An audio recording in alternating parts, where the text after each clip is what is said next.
getting you ready for this game between New England and Seattle. Small, CC, how are we doing today? Doing pretty good, man. Excited. Now, I got a question that I got to ask you all because it is Super Bowl week. I feel like it's proper to flex the Super Bowl ring. I just don't know when I'm supposed to bring it out. So I didn't wear it today. Do I bring it out tomorrow? Do I wait for the last Football Friday? When do I pull out the Super Bowl ring just to remind everybody that I got one? If I don't remind them enough already. Yeah, our resident Super Bowl champion. I think you can wear it at any time. If I was you, I would have it on today. I would have it on tomorrow. I would have it on Friday. This is Super Week, CC. You need to let the people know that you are a champ. I agree. Yeah, you can never wear it if it was up to me. I mean, considering it was against my team and the New England Patriots, I mean, you could leave it at home. That's fine. Leave it with your son. Give it as a gift to your son, and you're good to go. Y'all have been there a dozen times, sir. It's okay. Yeah, it's okay that you don't win them all. You've got as many as anybody in football. And now you're Stop back in the complaining. That's a big theme, by the way. I was at the hotel restaurant last night, and the guy behind the bar I was talking to, and I was getting a to-go order because the timing is fascinating here because it's 3 o'clock in the morning Pacific time where we are. And the guy said, hey, I'm rooting for the Seahawks. I said, why, if you're a Niners fan? And he said, I don't want, as a Niners fan, there to be the separation between New England and the Niners in terms of numbers of Super Bowls won. Oh, yeah. And I thought that was an interesting theme that, which we can get to, the idea of who people are rooting for, but specifically with the Niners there. But, yes, we are in San Francisco. Smalls has had an interesting 24 hours. The amount of people she has working for her directly is unbelievable. People, including Nuno, who has to get her everything. This has been a fascinating. What has Nuno gotten me? He got you coffee. He got you coffee creamer. No, he did not. He went and got coffee, and I asked him to get me one creamer. I got my own coffee. Okay, all right. I'm just saying. CC Evans in a suit today, so he's feeling fancy and he's feeling pious. He's feeling like he's better than us. Right away. You know what? Do we have a word of the day candidate? I'm going to say no. She would never do it that early. I wouldn't. Ooh. I'm saying no. Okay. Is it? It's not the word of the day. It's Yes! who you are naturally, pious. Yes. Nice. On your high horse. With How your am white I? wig, Oh my judging God! everyone. She's so dressed up today, and she's pushing it on He's me. in a suit. I said I was going to be in a suit. You didn't say you were going to be in satin or linen, whatever the heck you're in here. It's silk, but Whatever. Anyway. get the fabric right. Okay. We are a couple of days away from or 1 day away from the NBA trade deadline as we're here. Super Week, obviously. SoFi is sending us here, which we appreciate greatly. I got to be honest. I don't understand for the life of me what happened last night with this trade. And there were multiple trades yesterday. Jaren Jackson Jr. is a huge one to the Jazz. But can anyone try to explain why either team was really excited about the idea of a James Harden from the LA Clippers to the Cleveland Cavaliers for Darius Garland trade? Like, specifically on the Cavs part, I just – CC – I live in this stuff. I love all the trade rumors, and I love all the gossip around the NBA. But also I love basketball. Can you try to explain what is going on here? Because I don't understand why anyone was interested in doing this deal yesterday. Desperation makes for interesting bedfellows. And we got the report, 48 hours ago, that Donovan Mitchell was unlikely to extend in Cleveland beyond the current contract that he has unless the team goes on a deep postseason run. And the Cavs have little to no evidence that they, as a team, as constituted with Darius Garland as the backcourt mate for Donovan Mitchell, can get over the hump. And you're looking at what's happening in the Eastern Conference with the Detroit Pistons seemingly leapfrogging you in the line of other contenders along with the Boston Celtics and the New York Knicks. And the Cavs feel like their window was shrinking. So this is the break glass in case of emergency option, and they decided to turn to James Harden. Now, I get it. When you look at Donovan Mitchell and James Harden in the same backcourt, it's defense optional. Not that it was significantly better with Darius Garland, but I will just say this. James Harden is going to alleviate some pressure from Donovan Mitchell on the offensive end in terms of orchestrating the offense. And fact of the matter is, James Harden should unlock a different version of Evan Mobley, because that's what James Harden does at every single stop. If you look at him when he was with Houston, Clint Capella's best seasons by far. You look at him with the Philadelphia 76ers, Joel Embiid wins an MVP. You look at him last year, Zubac's best season statistically. So Everywhere James Harden goes, he gets the best out of bigs. And so from that perspective, I think that's what the Cavs are anchoring on in order for this team to get to another level. So it does take pressure off of Donovan Mitchell offensively, but more importantly, it makes the team better by hopefully getting a better version of Evan Mobley. That is the only thing that I can point to, Ev, as to why this trade would be a positive for Cleveland. But I will admit, this is a long shot. I do not expect that this is going to be the move that now helps Cleveland to ascend to Eastern Conference dominance. I think this is a chance that they had to take before ultimately, having to be propositioned with moving on from Donovan Mitchell.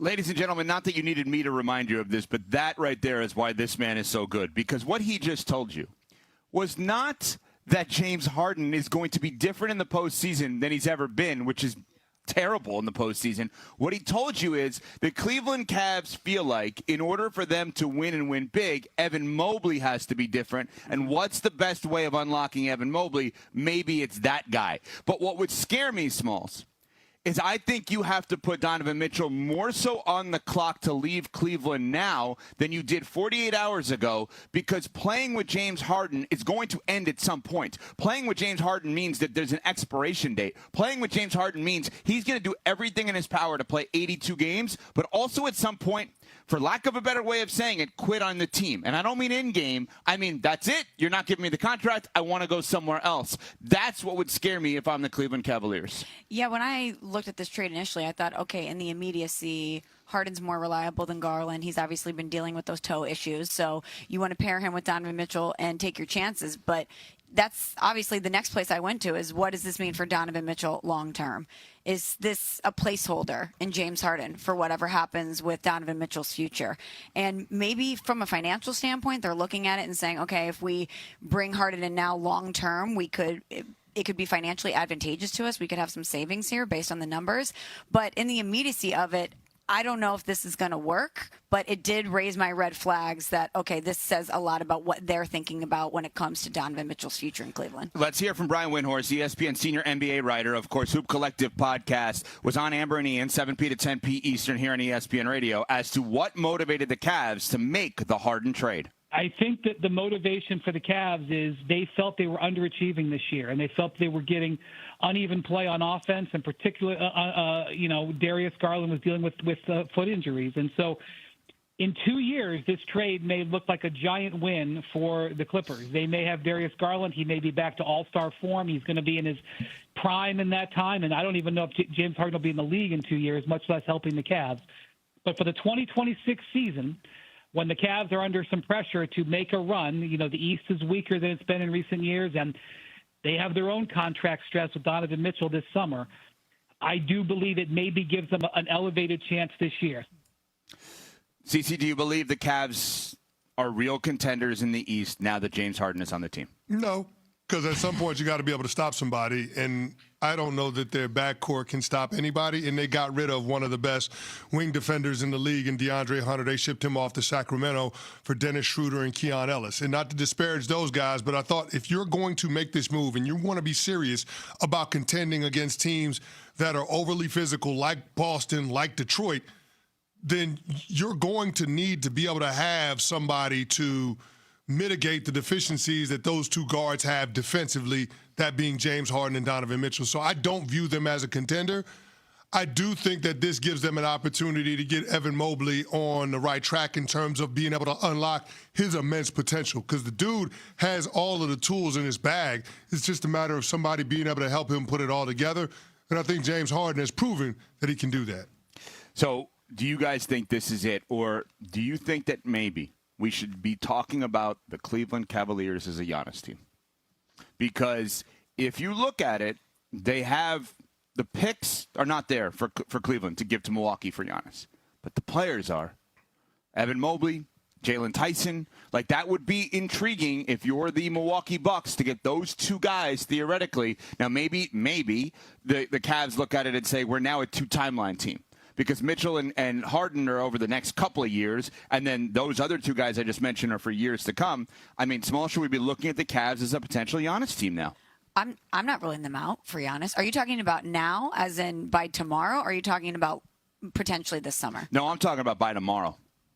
I'm talking about, do they go for broke here? Because when you Can make I ask you a question, Ev? Can I ask you a question? When does a two-timeline team work? It doesn't. The Warriors tried it. It doesn't. It doesn't work. Tell me something. Right now, are the Cavs on a two-timeline? Because I think they are. I mean, I think when you look at it. I think the Cavs are on borrowed time. That's what I think. I think they're on borrowed time. I think this is the long goodbye. This is the beginning of the end of Donovan Mitchell in Cleveland. I think that's the reality that they're faced with, and they're doing everything that they can. They're pulling out all the stops to see if they can find a way to convince Donovan Mitchell to stay in Cleveland. I'm not going to say it's apples to apples, but it does remind me a lot of what the Milwaukee Bucks did in the offseason by wave stretching Damian Lillard and then going out and signing Miles Turner.